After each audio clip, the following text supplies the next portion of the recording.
Olá, tudo bem? Seguindo aqui nos nossos comentários ao CPC de 2015, no vídeo de hoje nós vamos encerrar esse capítulo 2 do título 4 aqui que trata dos impedimentos e da suspeição do juiz e vamos analisar os dois últimos artigos desse capítulo, que é o 147 e o 148, ok?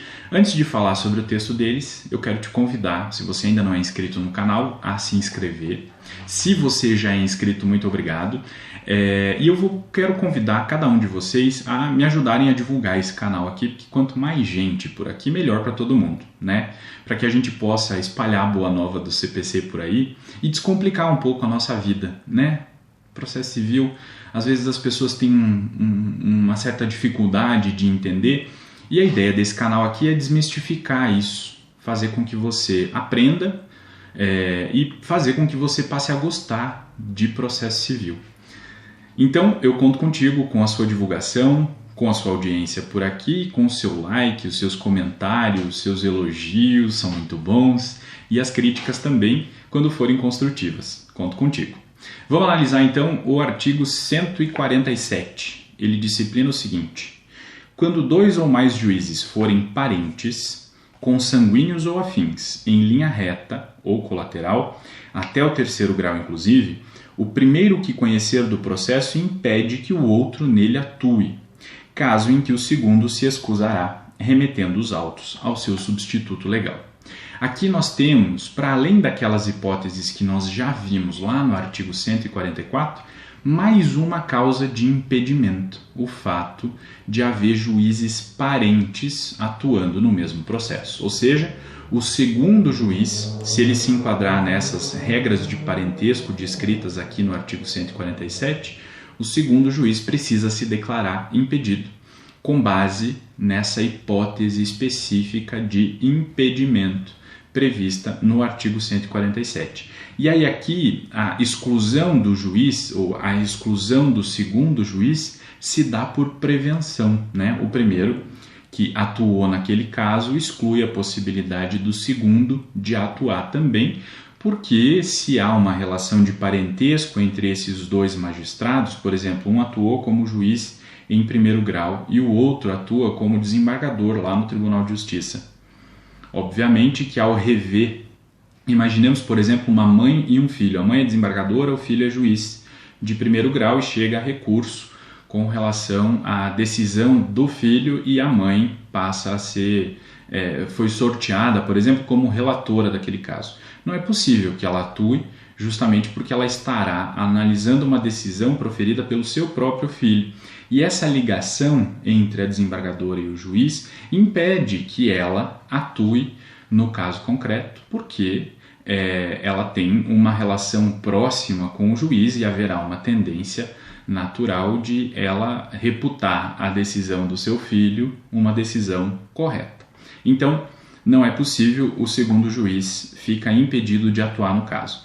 E há um artigo na Lei Orgânica da Magistratura, a LOMAN, que é o artigo 128, que tem relação também com o que está previsto aqui no artigo 147. Esse artigo 128 diz o seguinte: nos tribunais não poderão ter assento na mesma turma, câmara ou sessão, cônjuges e parentes consanguíneos ou afins em linha reta, bem como em linha colateral até o terceiro grau. E o parágrafo único: nas sessões do tribunal pleno ou órgão que o substituir, onde houver, o primeiro dos membros mutuamente impedidos que votar excluirá a participação do outro no julgamento.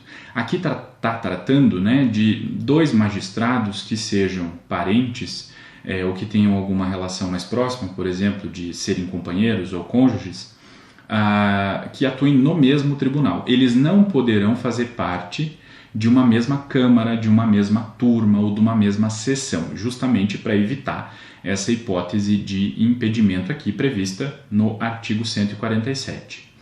Mas é possível que haja essa relação de parentesco entre magistrados que estejam no mesmo tribunal, embora não na mesma câmara, e que eventualmente esses magistrados componham o mesmo colegiado, seja no colegiado do tribunal pleno, quando estão reunidos todos os desembargadores ou todos os ministros, por exemplo, ou seja lá a composição do órgão especial, que é o órgão colegiado maior para situações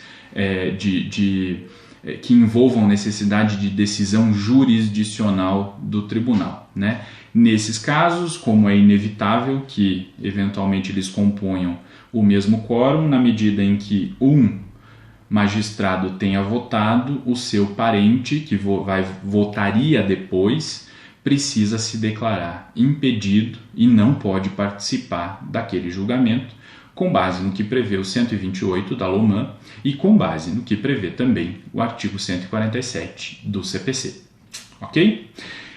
Essa é a regra do artigo 147. E agora, para finalizar, a gente vai para o 148, que trata da extensão das hipóteses de impedimento ou de suspeição para outros sujeitos que atuem no processo e que devem ser sujeitos de atuação imparcial. Vamos conferir o que diz. Artigo 148. Aplicam-se os motivos de impedimento e de suspeição: 1. Ao membro do Ministério Público, 2. Aos auxiliares da Justiça e 3. Aos demais sujeitos imparciais do processo. Isso porque esses órgãos, o Ministério Público, quando atua na qualidade de fiscal da ordem jurídica, ele precisa ser imparcial. Ele não está lá para defender o interesse desta ou daquela parte.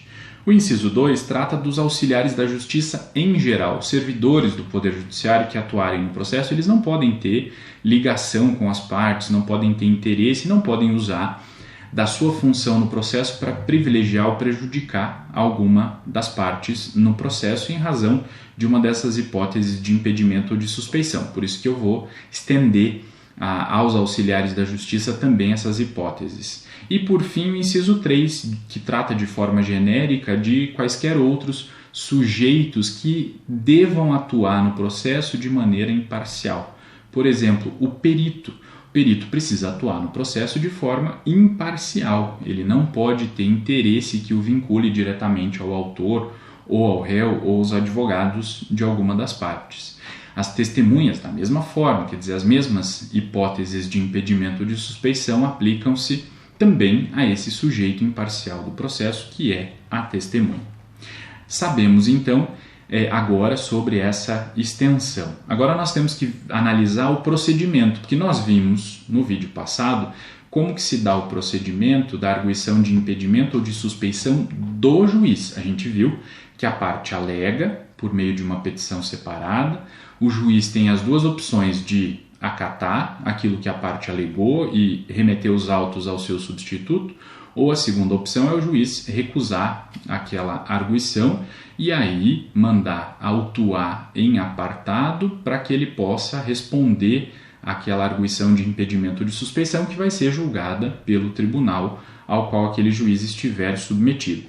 Já quando a gente trata de arguição de impedimento ou de suspeição de algum desses órgãos aqui previstos no artigo 148, nós temos um procedimento um pouco diferente. Parágrafo 1º diz assim: a parte interessada deverá arguir o impedimento ou a suspeição em petição fundamentada e devidamente instruída na primeira oportunidade em que lhe couber falar nos autos. Uma vez constatado o impedimento ou a suspeição e constatada a presença daquela pessoa atuando no processo, eu vou arguir isso na primeira oportunidade que eu tiver. O parágrafo 2º vai dizer o seguinte: o juiz mandará processar um incidente em separado, ouvindo o arguido no prazo de 15 dias e facultando a produção de prova quando necessário. Então eu também vou fazer uma petição separada, porque o juiz, analisando aquilo, vai mandar autuar em separado esse incidente de arguição, de impedimento ou de suspeição de algum desses órgãos mencionados no artigo 148 e eu vou dar nesse incidente a possibilidade de o arguido defender-se e inclusive produzir provas para demonstrar que não há impedimento ou suspeição para atuação naquele processo. No parágrafo 3º, nós temos uma regra que diz respeito a esse procedimento nos tribunais.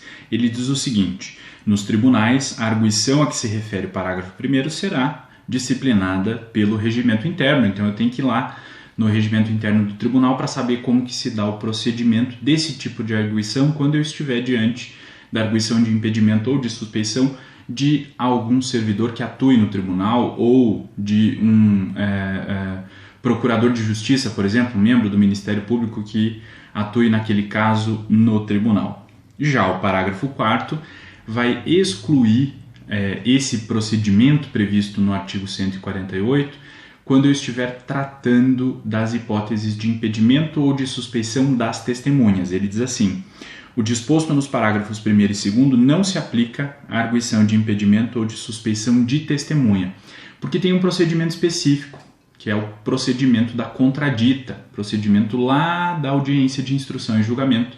Inclusive tem vídeo sobre isso aqui no canal, se você procurar lá, tem uma aula sobre o procedimento da audiência de instrução e julgamento e sobre a produção das provas orais, e lá você vai ter mais detalhes sobre isso.